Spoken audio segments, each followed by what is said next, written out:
Welcome, friend, to Life and Liberty Radio. I'm David Householder, here to encourage your pursuit of happiness. You and our partners exploring our shared spiritual journeys. Together, we're dreaming and working for a free society. Tell others today about our adventure in faith and freedom. So breathe in, open your mind, lift up your spirit. Let's get started. Radicalization. How does it happen? We've got two young men, Djohar and Tamarlan, who were identified yesterday on the video that everyone in the universe saw, and today it came to an end in a boat at the end of a driveway in suburban Boston. And we have the Boston Marathon bombing. And everyone says, I had no idea. This is not the person I knew. How did this happen? Well, we're going to talk about how it happens. It's called radicalization, and the truth is it can happen to any young man. You don't have to be Muslim. You don't have to be from the Middle East. There's no special, no culture has a special angle on this.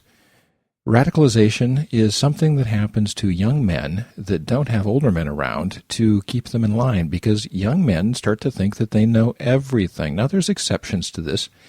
There's wiser and gentler young men, but in general, young men in their 20s think that they've got everything all figured out. And I know that because I was one, and I was around a lot of them. And I'm very thankful to my grandfather for spending Tuesday mornings with me at breakfast all the way through college, and making sure that I didn't go off any rails without dampering my enthusiasm. I thought it was great, and I think we need more older men to invest in the lives of younger men. So how does radicalization actually work? Well, this is what happens. With radicalization, there's 4 steps. One is pre-radicalization, and it tends to happen most with groups that come into the country, and it's often the children or grandchildren of immigrants. Immigrants are rarely radicals. They work really hard to make a living, and they often work under their skill level just to make it into the society. And while they're learning the language and doing everything else, they're often leaders in their home countries before they come here and end up here fixing cars and doing all kinds of things, like Djohar and Tamarlan's father, who was a car mechanic.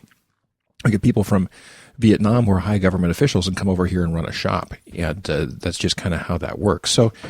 So basically, there's a sense to which most of them tend to be males. This is pre-radicalization. And they tend to be college graduates, and they tend to be gifted and pretty good at things and very alert. So this is pre-radicalization. And the next step is when they start to form communities. They start to join with other people like themselves. And this is typical in multi-generational situations. You look at Chechens, they'd come over here to New England, and they would all hang out together and be a part of each other's lives. Probably for the big festivals, the national holidays, there's probably some feast or two in the middle of the year. Probably do Ramadan together, that kind of thing. Grandparents, grandkids, very healthy. They come together and they talk about things. And then also they start to tell the stories of their country. And people get very excited about what's going on, especially the young men, thinking, hey, I can get some identity out of this. I'm a Chechen American. I've got this story behind me, and I can become a part of that. And very often, young men, when they start to convert to the values of their clan or their group, they overshoot them a little bit, and they take them very seriously. And this happened, of course, with Tamarlan when he quit smoking, quit drinking, and went in a really more radical behavior-wise direction. The third phase is when they start to identify with either a slight to themselves or a slight to the ethnic group they're in. And of course, Chechnya has no shortage of that, because they've got centuries of being beaten up on by the Russians, much like the Irish have a lot of history with the English, and so on and so on and so on. And so if you've got a national story that has to do with being the victim or the underdog, then you start thinking, hey, I'm a young man, I identify with that, and we need to do something about that. And we need to pay attention to the fact that our people have been hurt. And we start to educate ourselves and learn about what's happening. And we get frustrated then as young men with the older people in the group and the kids, because the kids don't get it. And the older people, they're just too balanced. They're boring. And so the young men start to get together and they break away from the larger congregation or community or clan. They see it as too accommodating to the world. And they form what's called cells of 2, 3, 4, where they start to radicalize each other. And in those cells, which are very grassroots and very homegrown, rarely directed from some office in the Middle East somewhere, they start to identify with the values of the more radical people in the world and start to download their videos, and they radicalize each other. And then the last phase is they start to dream together as a cell of doing something, because young men want to do something. They want to get something done. And so they come up with these ideas of, we have to take action.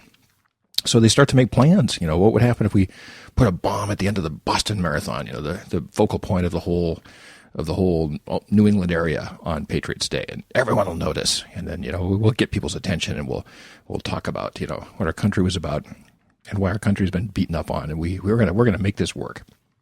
And they may or may not really believe it's going to happen. There's a fine line between fantasy and reality for young men.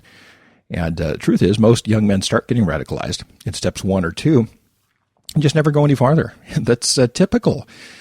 Most young men have a little bit of this in them, but if there's older men around, they wise up and they get it channeled in a more healthy direction. But in a case like this, no. Dad went back home a few years ago. The uncle broke with them a few years ago, and they had several years to radicalize without older men around. And they met together and did their thing, and I think there was probably more of them, we'll see, than these two, and started to plot and to scheme. And then it's easy to buy things, Hey, I'm gonna buy a pressure cooker, and we can make a bomb with this. And part of you is saying, we're not really hurting anybody. We're just getting the ingredients and bringing stuff together and building, and guys like building stuff, so they do that. And it's a very small step from having that bomb to using it. In fact, if it just sits there, eventually you're going to use it. And so that's exactly what happened. I'm not excusing what happened by any means. I'm just explaining the very typical, in every culture, path of radicalization. And we need to recognize that. And we need to keep track of our young men. And we need to make sure that we're investing in their lives. And without dampening their enthusiasm, we need to channel it into a more productive direction. So that's what I'm calling us all to do, is to notice the young men around us and to encourage their enthusiasm, and yet keep an eye on them when they break away from the clan and start to hang out together, politicize everything it is they're doing, and aren't really accountable to older people. And they start to take the values of the clan you're in, the group you're in, the congregation, the denomination, the political party, whatever it is, more seriously than almost anybody else. And at first you think that's kind of good. They're taking it seriously, but then you think, are they really even in the ballpark anymore? And generally they're not. So that's what happened with Djohar and Tamarlan, and that's what can happen with every young man in the world. And we are our brother's keeper. Well, that's all for today on Life and Liberty Radio. Thanks so much for sharing this part of your spiritual journey with me.